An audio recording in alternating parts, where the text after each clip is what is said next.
Good afternoon, everyone. Friends, members of the media.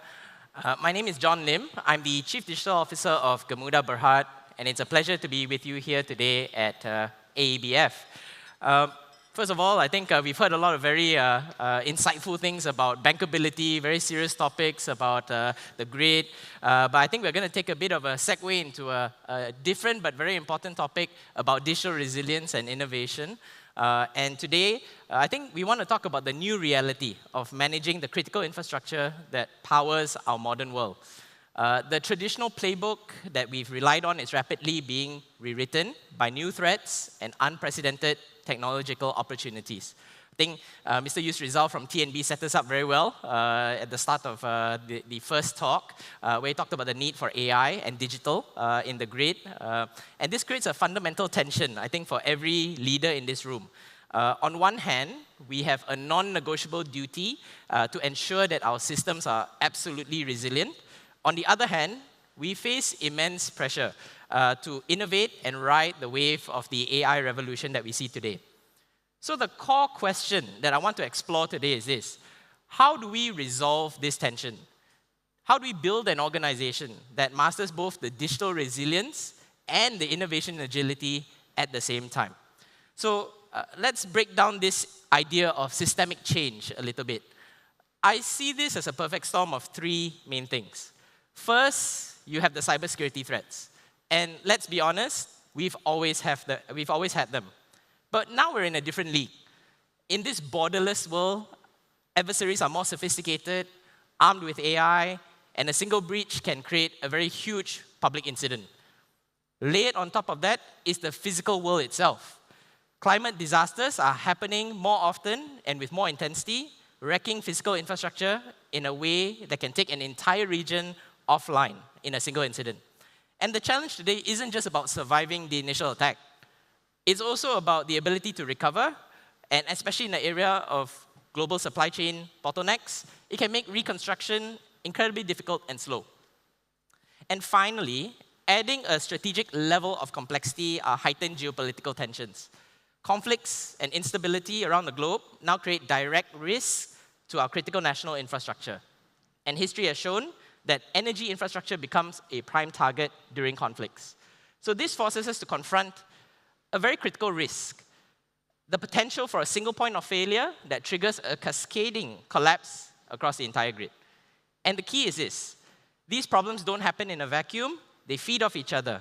And that's the systemic change that we are facing. So with this perfect storm, let's be real about the CTO's job today. It's a tough balancing act. Kan? I'm looking at maybe some of my peers in the audience, and maybe you might empathize or understand this. On one hand, we have the pressure for physical and digital resilience. This is our bread and butter. Our KPI is to make sure nothing goes down. And even if it goes down, it's resilient enough to come back up fast. And we have to modernize, but we cannot risk breaking anything that's already running. Then on the other hand, your CEO or your boss comes to you and says, we need to innovate fast, right? We cannot get disrupted by the competition. And of course, we all agree. But then we have to ask the question, boss, budget macam mana, ya? And to everybody's surprise, right? So it's the same story everywhere. And finally, the third pressure point, securing our cyber posture. Because innovating fast is one thing. But we all know, if a breach happens, confirm that problem lands squarely on our table. So it's a responsibility, it's on all of us, and that's why I chose this image of a target. Our management expects us to be pro-archers. They want us to hit the bullseye, and on all these three targets at the same time. So the real question for all of us is, how do we actually pull this off without sacrificing one or the other? Before we dive into the answers, I want to take a moment to align on a key concept that we've been talking about: resilience. It's a word we use a lot, but let's be clear what it means in a practical sense. Let's use an illustration. Imagine a major natural disaster happens and takes out one of your key data centers completely offline. A truly resilient system is one where your network is still working, operations are rerouted automatically, and the impact to your customers is minimal. And the system took a massive shock, but resisted and functionally stayed the same. So the author, Nassim Nicholas Taleb, frames this very perfectly.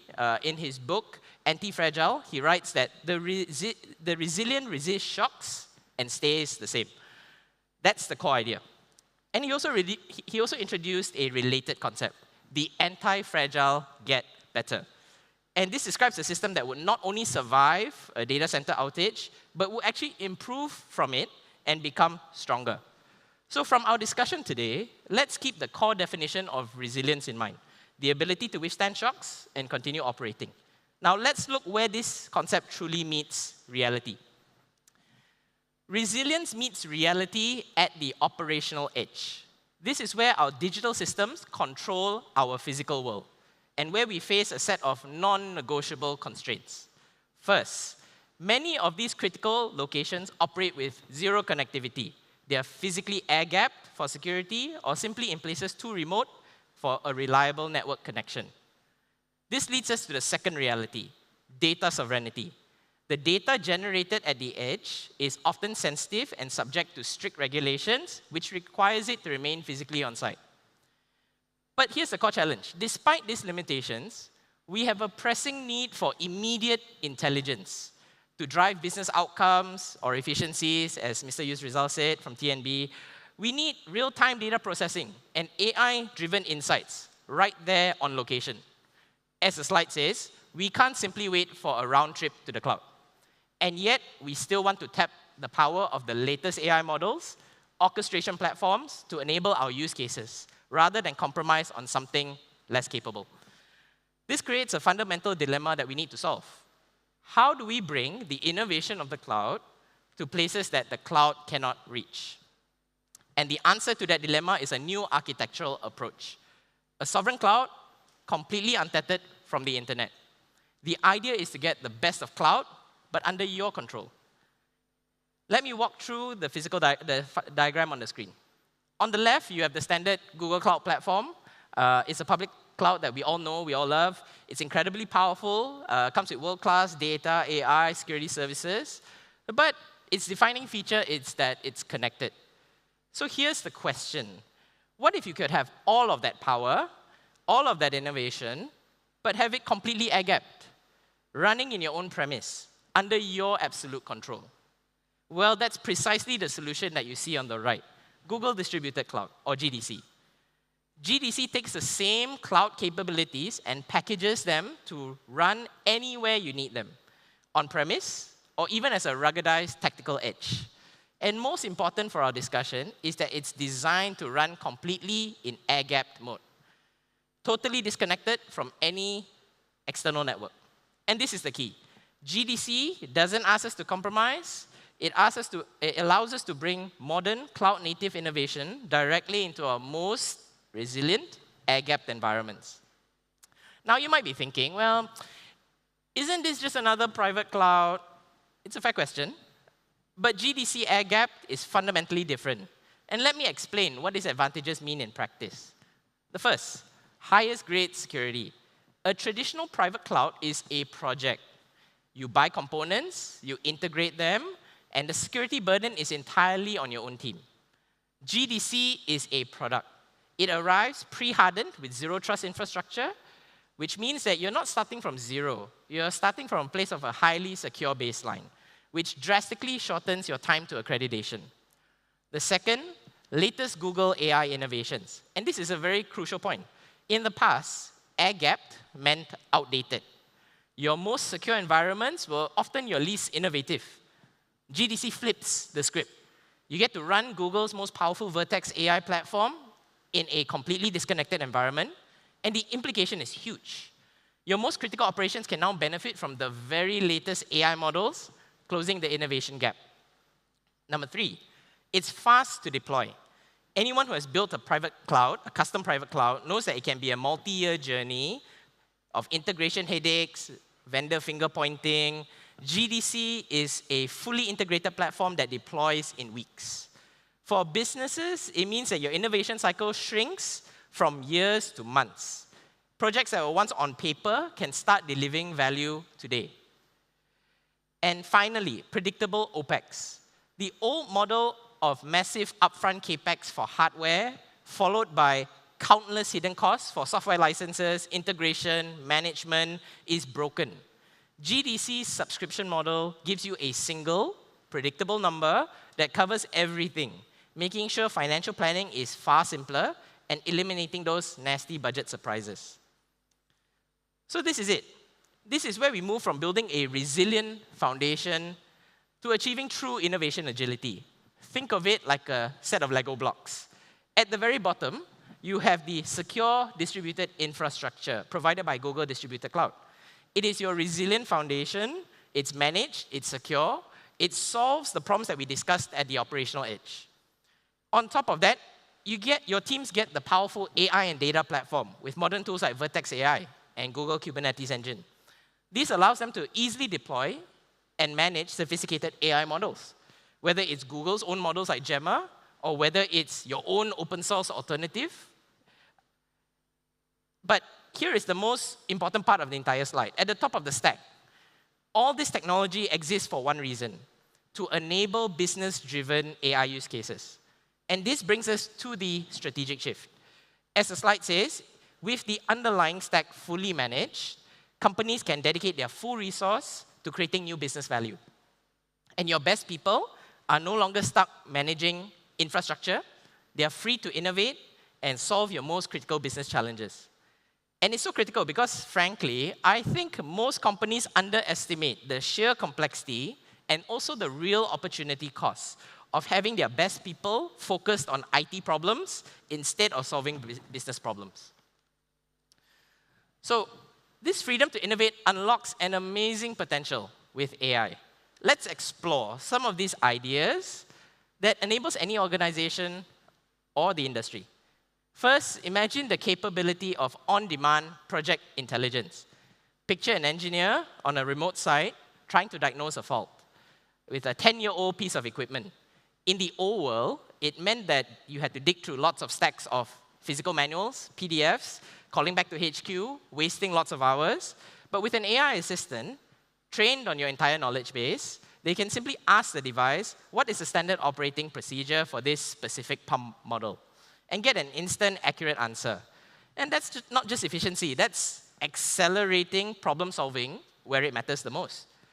Next, think about the possibility of operational data fusion. This is the ability to fuse all your operational data, whether it comes from your IoT sensors to your SCADA data, into a single intelligent platform where AI can provide insights. Now, to make that concrete, consider the old way of managing your critical assets. We're often stuck reacting to alarms after a failure has already happened, leading to costly unplanned downtime. With data fusion, an AI can correlate multiple live data streams, including videos, photos, reports, all at once. It can see a tiny increase in vibration from a sensor and link that to a slight rise in temperature on a SCADA system and recognize a pattern that predicts a failure is coming before it happens. This allows you to shift from reactive repairs to truly predictive maintenance, preventing major outages and ensuring operational stability. And finally, a powerful possibility is location-based intelligence. Geospatial data is incredibly rich. But the real magic is using AI to correlate the different data sets to find insights you couldn't see before. To make that very, very concrete, imagine planning a new critical asset. The old way, manually comparing siloed maps for flood risks, zoning laws, transport links, a process that could take months. But with a geo AI type of assistant, you could fuse all that data together and say, find all those locations that meet our regulatory, safety, and logistics criteria. And it turns months of complex analysis into seconds of computation, de-risking a massive investment right away from day one. So these possibilities become very real with the right platform. And I encourage you to visit our booth later today, where our team can walk you through some of the live demos that we already have. Now, to put this importance of this shift into context, I want to give you two thoughts from the leaders at Google. Sundar Pichai makes a very bold but powerful claim that AI will be more profound than electricity or fire. And this highlights the immense opportunity that's in front of us. And Demis Hassabis from DeepMind points to how we will realize this potential. He says that true progress lies in the collaboration between people and algorithms. And this is the key takeaway for all of us. The incredible power of AI is not about replacing people. It's about amplifying human ingenuity and expertise. And that's where the real breakthrough lies. So to bring everything together, I just want to leave you with 4 key takeaways for our discussion today. And you get to hear from some of my colleagues later on. First, in the era of rapid change, we must forge partnerships, not vendor contracts. The old transactional model is simply too slow. True progress comes from leveraging mutual strengths and co-innovating together. Some people might have domain expertise, but not the software or AI expertise. Some people might have the AI expertise, but not the domain expertise. And this is a fundamental, a great way for us to come together to co-innovate and build solutions. Now, the second, we need to evolve our understanding of sovereignty. Sovereignty is control. It's not just location. True sovereignty isn't just about where your data resides. It's about having complete physical control and operational autonomy over your most critical systems. And third, and this is a central theme of my presentation, resilience. Resilience is the launchpad for innovation. When you establish resilience as your non-negotiable foundation, it gives you the confidence to aggressively and safely deploy advanced AI on your most critical systems. And finally, this leads to a bigger, more important goal, to empower a sovereign innovation ecosystem. By leveraging these world-class platforms, we can catalyze our own local talent to build homegrown software and AI solutions that solve our unique local challenges. And at Gamuda Technologies, that's our core mission. We are committed to championing local talents and building local solutions of the future. We invite you to join us, partner with us, build with us. Thank you very much. Thank you very much, John Lim, for such an engaging presentation. We would now like to move on to a panel discussion. And so I'd like to invite the moderator on the discussion, Digital Innovation for Energy Transition, Sachdave Singh, Special Officer to Group Chief Digital Officer at Gamuda, to join me on stage, together with our panelists, Mohammed Ashraff bin Ismail, Chief Executive Officer, Gamuda DNeX Cloud, Ramana Ramakrishna, Head Cybersecurity and Program Delivery, Gamuda, and Kishan Singh, Head Enterprise Space Cloud Space, Gamuda.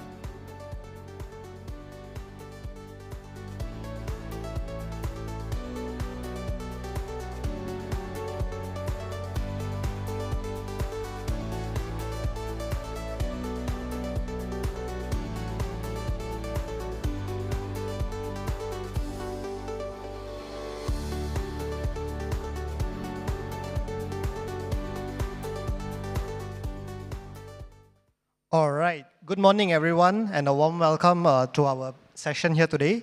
Thank you for choosing to be here. My name is Sachdave, and I'm the Special Officer to Gamuda's Group Chief Digital Officer, John, who was just here on stage. It's my pleasure to be your moderator for what I hope will be an insightful but slightly fast-paced discussion due to the time constraint. We are here to discuss a topic of critical importance. The ASEAN energy grid is undergoing its most profound digital transformation in a century. We are digitizing our power plants, deploying smart grids, and integrating renewables. But this digital transformation creates a critical vulnerability. Every sensor and control system is a potential attack point for cyber attacks in these days. So for this session, we will address the foundational question of our energy future. How do we make this secure? So we will dive deeper into why digital sovereignty has to be the bedrock for energy security. And to guide us through discussing this topic, I have my panel of experts here. So maybe let me just share a bit about them. So Ashraff, the gentleman on the right, he's the CEO of Gamuda DNeX Cloud. So Ashraff is at the forefront of bringing sovereign cloud capabilities to Malaysia, leading the company that serves as the sole provider for Google Distributed Cloud. He will provide the crucial C-level perspective on why digital sovereignty is no longer just an IT issue, but a strategic importance to this conversation. Next, we have Ramana in the center. So Ramana is the head of cybersecurity and program delivery at Gamuda DNeX Cloud. So he will be the expert on the ground who will share his technical insights as to the real-world cyber threats facing the energy sector. And lastly, to complete our session, we have Kishan. Kishan is the head of enterprise sales at CloudSpace. CloudSpace is the Google Cloud Partner of the Year for 2025. He will provide a unique and proven experience on bridging the gap between strategy and real-world application. So, given our tight schedule, let's just dive straight in. We will take questions at the end of the session, but the central theme for today's discussion is, like I mentioned earlier, digital sovereignty. It's about securing not just the physical assets, but also our digital assets. So, Ashraff, let's start with you. For many, the link between cloud data and national energy security might not be immediately obvious. Can you help break it down a little bit more for us? What is the fundamental shift that has occurred to elevate this, this topic of sovereignty, from just an IT discussion, but something that is a primary topic in a company's boardroom? Thank you, Sachdave. Let me start by saying that I'm not an energy expert, but this discussion is mainly to integrate different experts that we come in from the digital expert and how digital can help best to energy sector.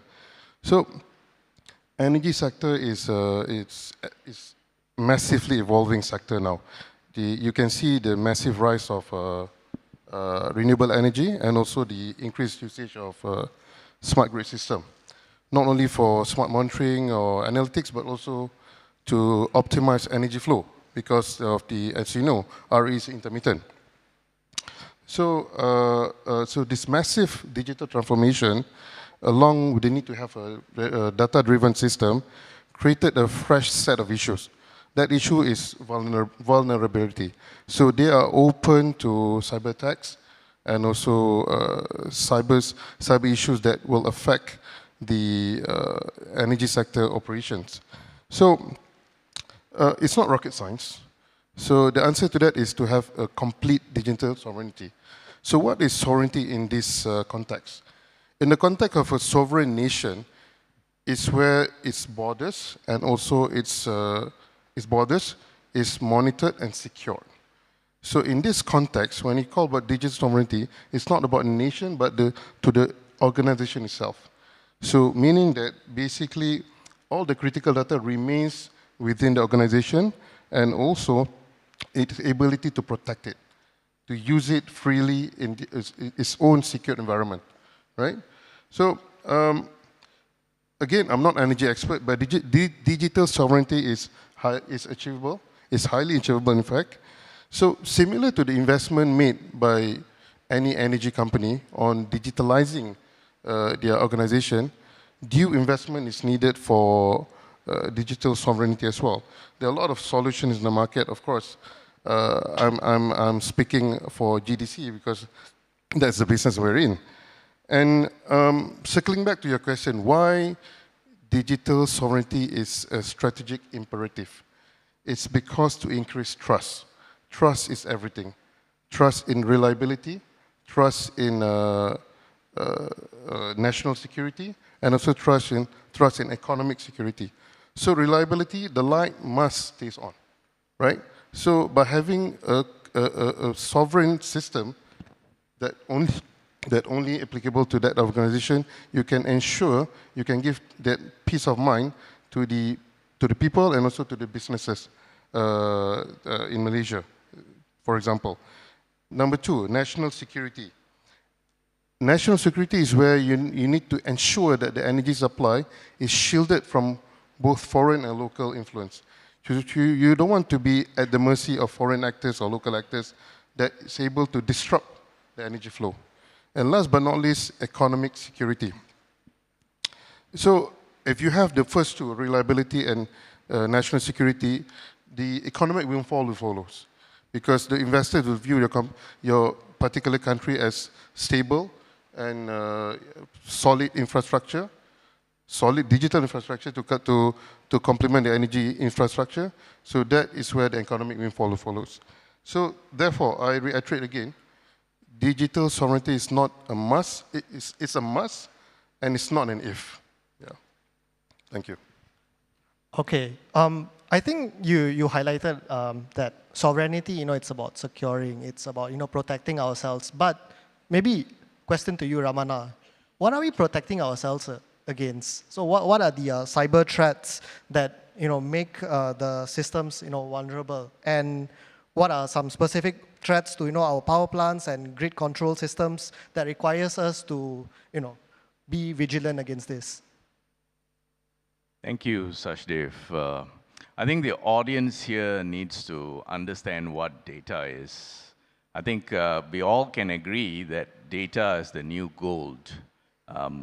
This is the moniker that's being used around and is being shared around by a lot of technology professionals in the industry. So gold, ladies and gentlemen, what is gold? Since they connect data with being the new gold, everybody uses gold, you wear gold, and some people even invest in gold. What if I told you that gold is actually regulated? Every country in the world today regulates gold. So if data is your new gold, don't you think data needs to be regulated? Because it cuts across, whether it's energy, if it's healthcare, or any sector for that matter. Today, data is your new gold.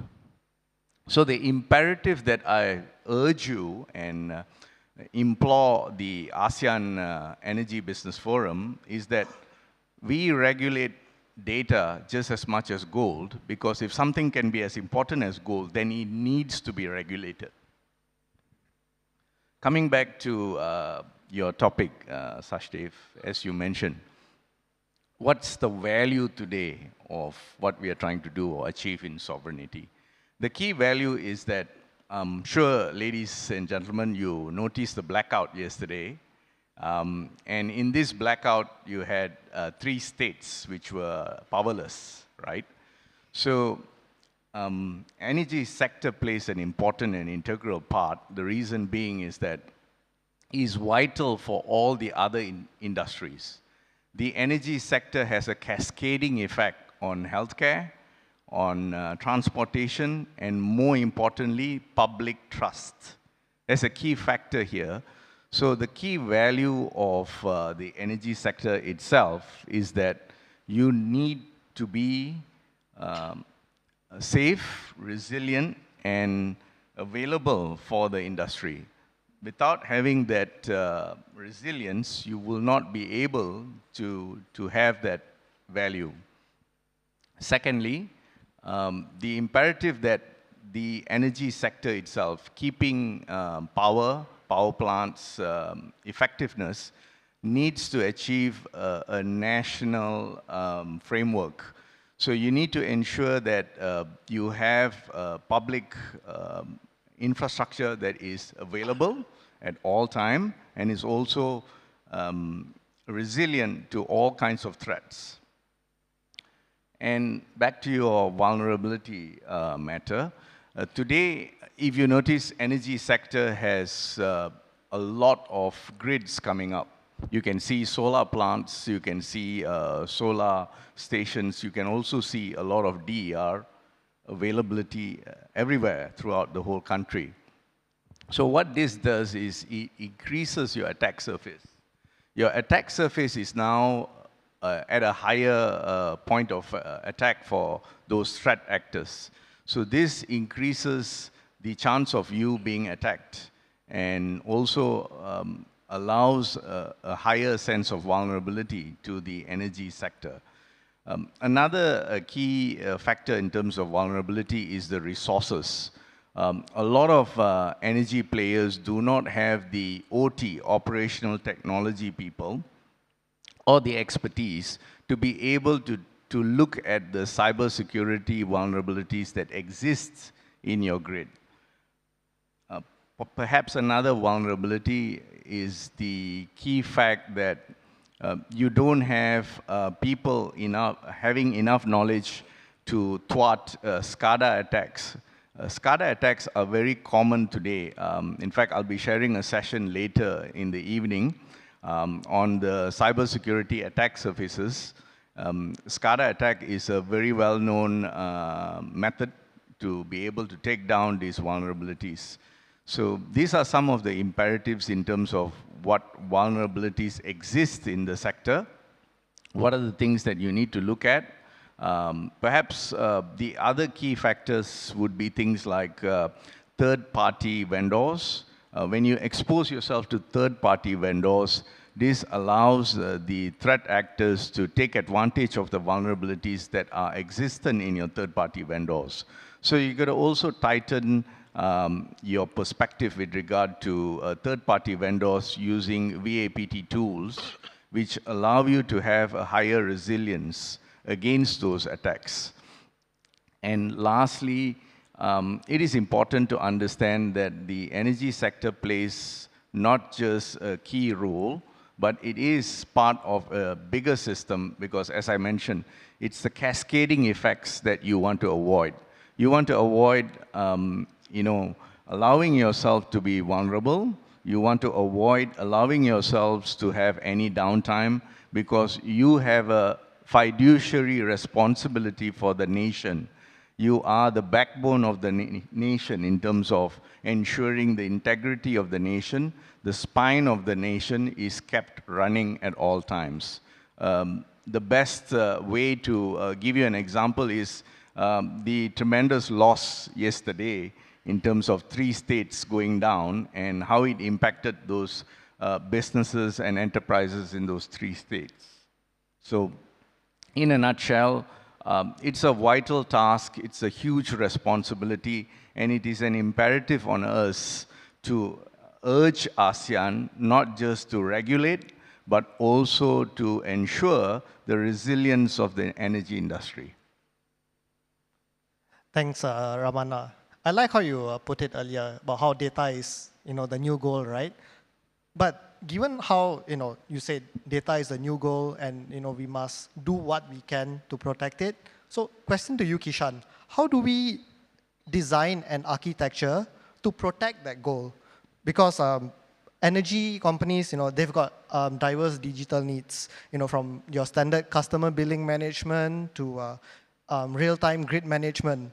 So if you want to architect all the data, if you want to architect a solution that protects all this data, this goal, some can leverage a public cloud, some may need a digital fortress of a sovereign solution. So can you advise energy utility companies on how they can segment these workloads?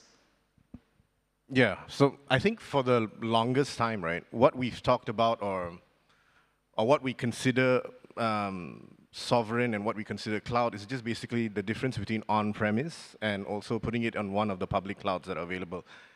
And the fear of it, right, to put something on the cloud is simply because you are losing control or you are sharing the responsibility of the data security with those cloud players. I think that was the fear initially.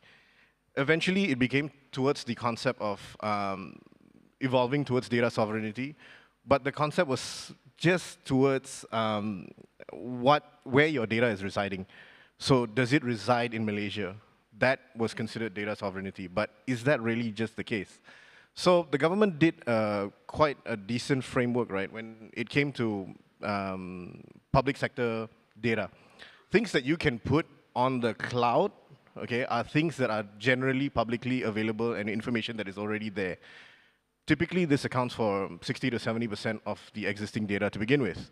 And then, of course, you have data that can only circulate internally, whether within certain, within the organization itself or within certain departments. Sure, those are still data that you would consider quite secure.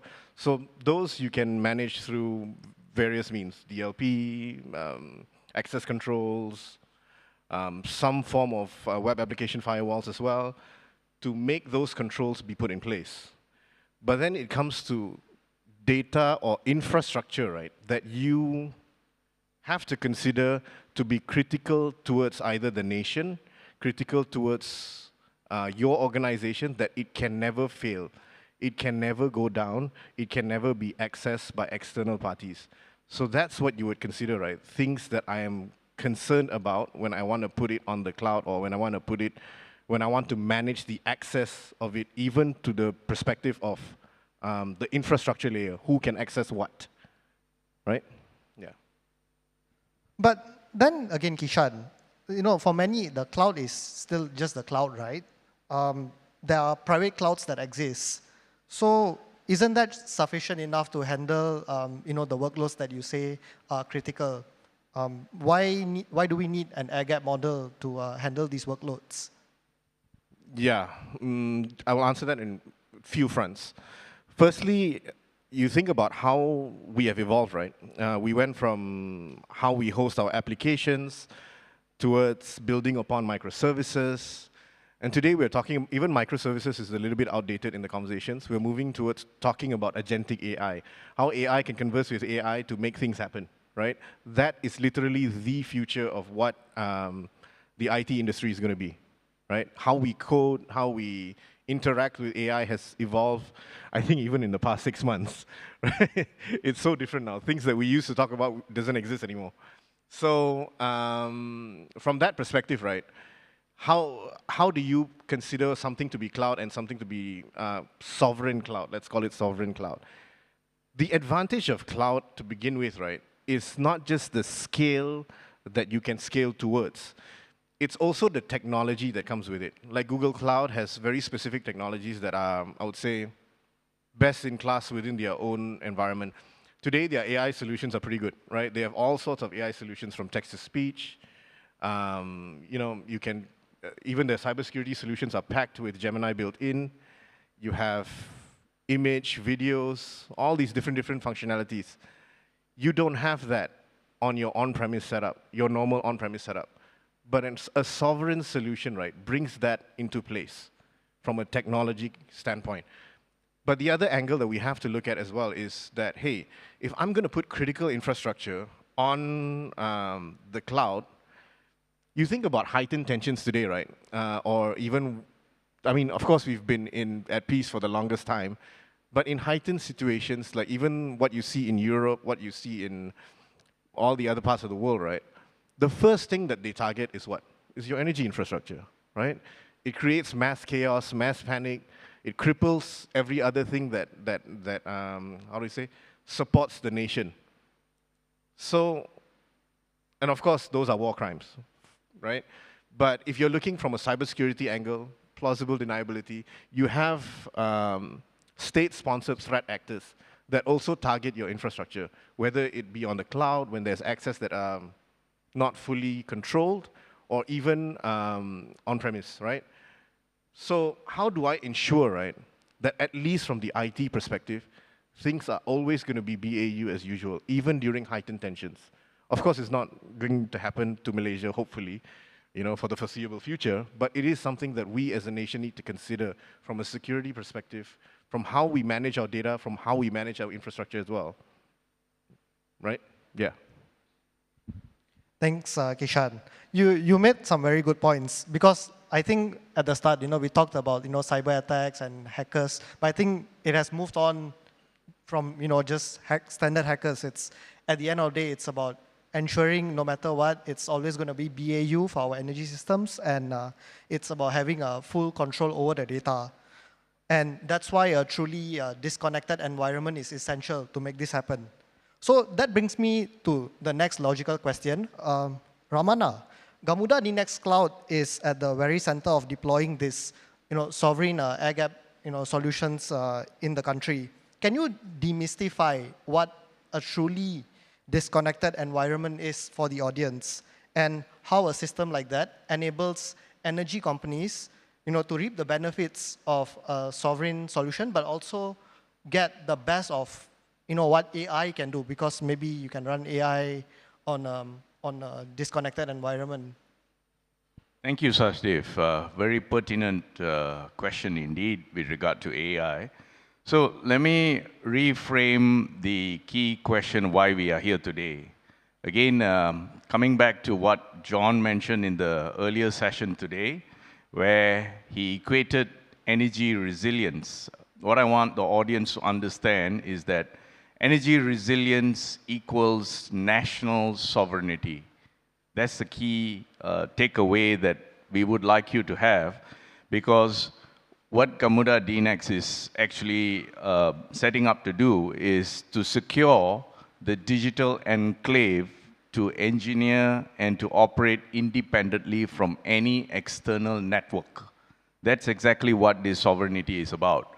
The public cloud today, if you look at it, is governed by national control policies, identity, and encryption.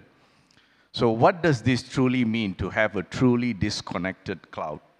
So what it means is that there are three characteristics of this totally isolated sovereign cloud. The first characteristic, it is physically isolated. There is no physical path to the internet or to foreign networks.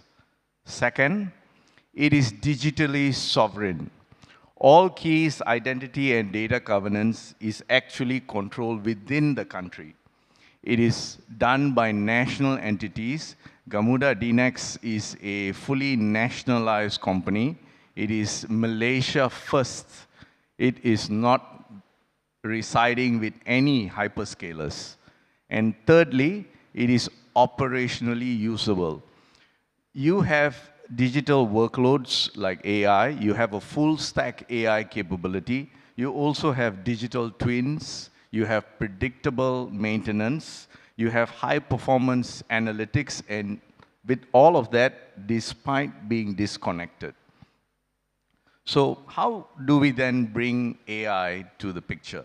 So bear in mind that all of this while, people have always brought data to the cloud. This is what public cloud is. But our solution is that we don't do this. We bring AI to the data.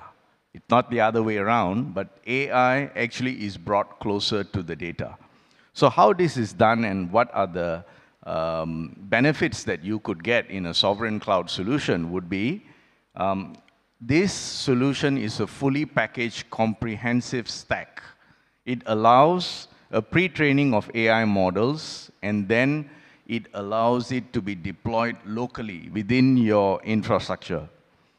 The use of air-gap models, updates are done through secure channels. It is not done with any internet, so because of this, it becomes fully sovereign.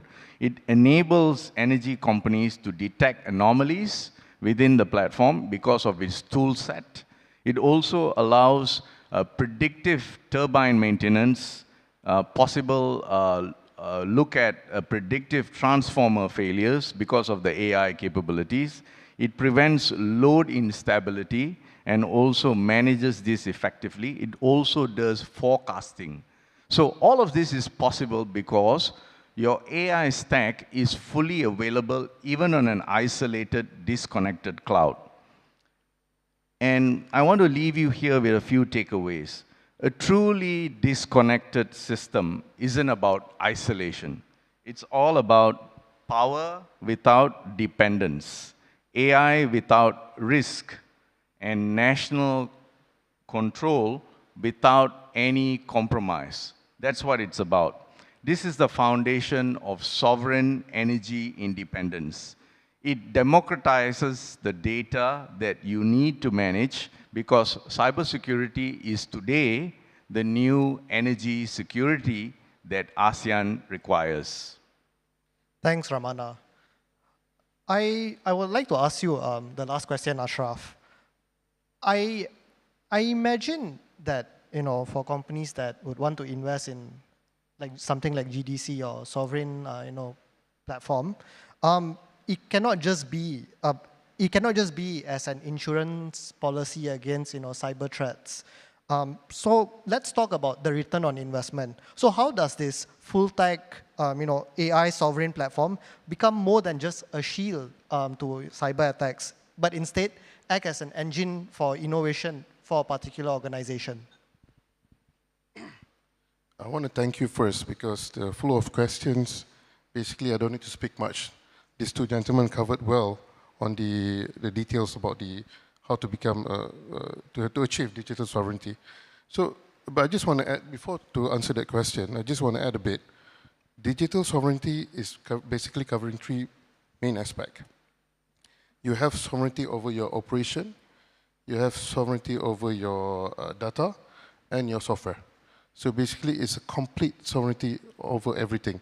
You are in your own, as Ramana mentioned, your own network, your own server, in your own safe environment for you to capitalize on your data. You bring AI to the data. That is very spot on. So technology is evolving, even like Kishan said, it's even different in the past 6 months compared to today. So cash is king, right? Data is gold. Gold becomes cash. So you're king if you manage your data well.